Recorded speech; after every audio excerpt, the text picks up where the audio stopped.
So, welcome to our last piece of new information before we are tackling the AP test. This is the Mosque of Selim II from our Unit 3's Early European and Colonial Americas unit. Our architect is Sinan, often called Sinan the Great, and he is probably one of the finest architects in art history. We are in Turkey, not in Spain, where we have been for the other three Islamic pieces. So, this piece is from a city that I cannot pronounce, but Edirne, Turkey. And we'll talk about that city's significance in just a second. So these two pictures that you're seeing, the one on the left and the one on the right, are two of the College Board images, one of the exterior, and then one of the interior main prayer hall. And we'll get to that in just a bit.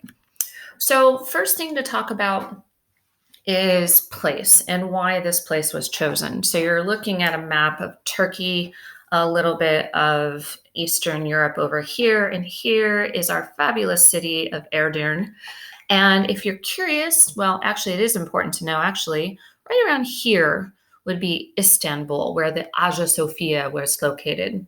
So we need to ask ourselves, well, why didn't our patron here, Selim, why didn't he choose Istanbul for his mosque? Because that would be the capital. And it's a couple of reasons. One is personal. So Selim II, he spent a lot of time here. He campaigned there as a prince when his father campaigned as the ruler in Persia. So it had very personal significance to him, and he really was one of his favorite cities. And then it had geographic significance. It is, because it's on the border basically of Turkey and Eastern Europe, it's the first major city that Europeans, if they were traveling to the Ottoman Empire, it would be the first city that they would encounter that was part of the Ottoman Empire, and it would be the first expression of the empire's greatness. So what an opportunity to make a statement about your power, about the Ottoman Empire's power. And honestly, Istanbul was full of mosques already. Lots of mosques could be very competitive to get attention. So why not build your mosque in a place that didn't have as many or any of that great note? So let's make a statement and get attention. So it dominated. This mosque in Edirne dominated the skyline of architecture and really was the only thing that got people's attention. And the last thing, historically, Edirne was the capital of the Ottoman Empire in the 15th century, so 1400s, before Istanbul was. So there are a few reasons. One, personal, and then strategic, geographically and historically, this was an important city, probably now that Istanbul was the capital, probably the second in significance place in the Ottoman Empire. So those are the reasons why. And the mosque itself, love this picture. The light is awesome. The mosque itself was funded by treasures, or they call it booty, that was taken from a Christian defeat of, I think it was Cyprus. So defeating that island, which was a Christian-based community, taking that and using that booty to build this mosque is definitely a statement of Islam's power over Christianity, as well as Selim II's power. So that's how it was funded. And the mosque itself, I mean, when you're looking at it, you can't help but think of the Hagia Sophia, a very Christian building that eventually was turned into a mosque, a building that was thought never to be outdone. In fact, let's take a look for a second. Sorry, going through these. Here are the two together, definitely similar visually. And no one in architecture, no one really anywhere thought that Hagia Sophia could be outdone in its structure and architectural splendor. And so Selim wanted absolutely to outdo that original Christian church and to make a statement, that Islam is here, Islam is significant, more significant than Christianity. I am more significant than anyone else. And all of those things are wrapped up in why it looks so similar. But our Mosque of the Selim II is bigger than the Hagia Sophia. In fact, it's like the length of 2 football fields. The dome is larger than the Hagia Sophia. The minarets are taller and thinner.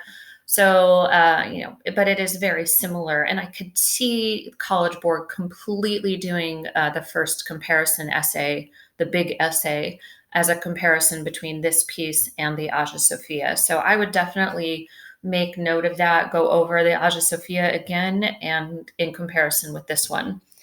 So the mosque itself, what you're looking at here is the dome, of course, the exterior, the 4 tall minarets. Remember, 4 minarets meant that the mosque was very significant.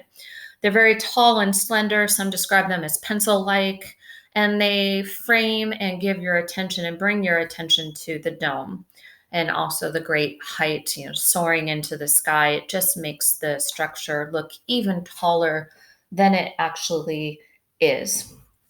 Lots of visual kind of volumes and forms on the exterior to give it visual interest, and we'll get a little bit closer in just a second.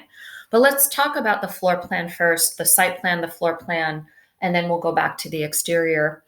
So the floor plan is definitely an image that College Board will have you know. I've chosen a floor plan image with the things labeled. They won't give you that, but I just wanted you to be able to see it. So you enter into the mosque complex, and then you have a courtyard with a fountain that you are going to encounter. The courtyard is going to be surrounded by the perimeter by covered like porticos.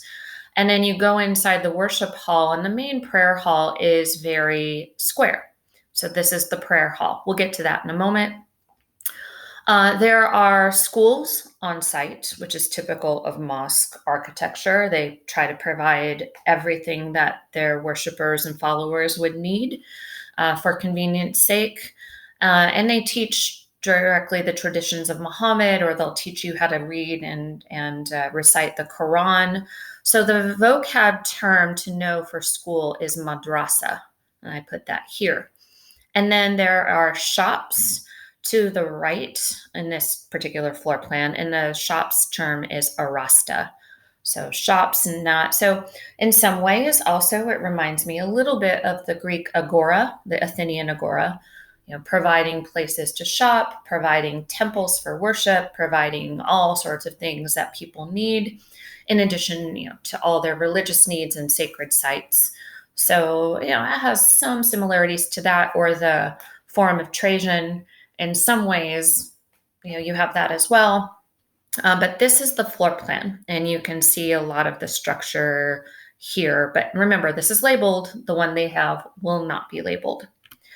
Then I've added this picture. This is not a College Board image, but you can see the exterior far more plainly, which I like.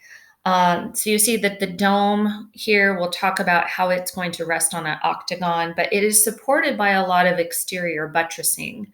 But the exterior buttressing is kind of hidden and doesn't stand out like flying buttresses of the Gothic churches would, because you have so many different surface volumes, so many different forms around, miniature domes, lots of projections, the minarets.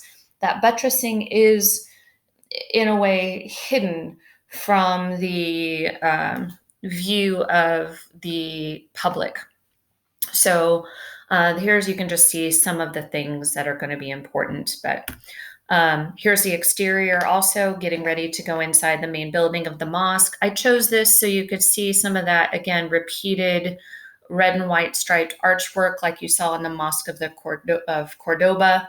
Its characteristics of more Western influenced Islamic architecture gives it some visual interest, and decorations, of course.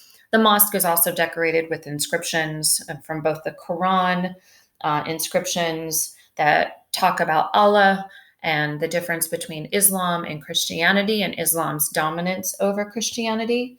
And some inscriptions about Muhammad and how he is the human messenger of Allah. So those are throughout the mosque, exterior, interior wise. And definitely written in Kufic, the Arabic script. Now, this interior shot is not College Board, but it gives you a little bit more of a sense of now I don't know if it's Muzzin, I'm not sure, but this platform where the prayer leader, the Muzzin, will lead prayer. It is central under the dome, which is unusual actually. And this center focus directly under the dome, what it does is it vertically aligns. You draw a line from the floor through this platform all the way up through the circular dome. It aligns the earthly sphere and area with the heavenly sphere.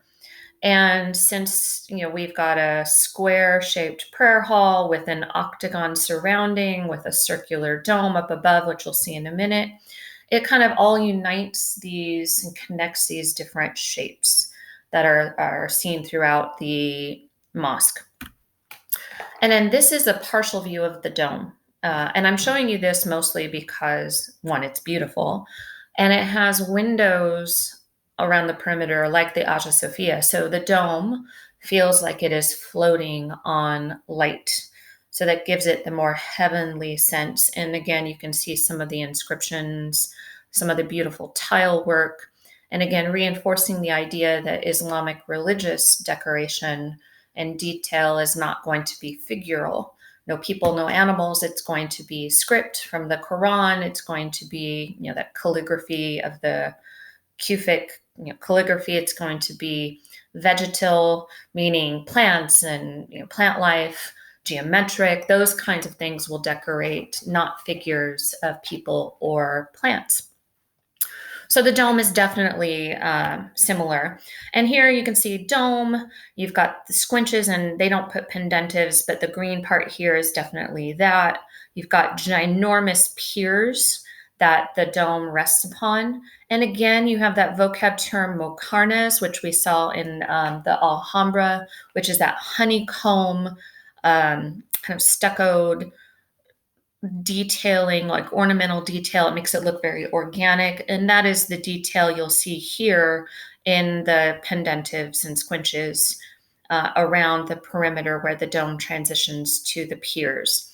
So unlike the Hagia Sophia, which is a circular dome that transitions onto a square base, here you've got a circular dome transitioning to an octagon. So you'll have 8 giant piers that are supporting the dome here. But it does seem to just float because of the light. And again, you have buttressing on the east and western piers. So certain piers will have buttressing on the exterior that's helping to support all the weight that is thrusting down upon these piers, and why the dome can be so large. And here are the 2 shots again that are connecting the exterior, and the beautiful shot of the interior, although a bit blurry. So you can see the whole dome, all the windows that are only allowed because of the piers, the exterior buttressing, and that. So trying to think if there's anything else to tell you here. I think we have pretty much everything we have. And there's the connection between the mosque on the left and the Hagia Sophia on the right. Both really beautiful and iconic structures that were really the main kind of expression of the power of their religion at the time. But do remember that the Hagia Sophia was taken over by the Ottomans and turned into a mosque. Today, it is a museum, so it's not a functioning in terms of religious space. But the Selim Mosque is definitely still a functional and usable religious space today. So that is the Mosque of Selim II in Edirne, Turkey. Thanks. And next things that will be posted up are possibly some review slideshows.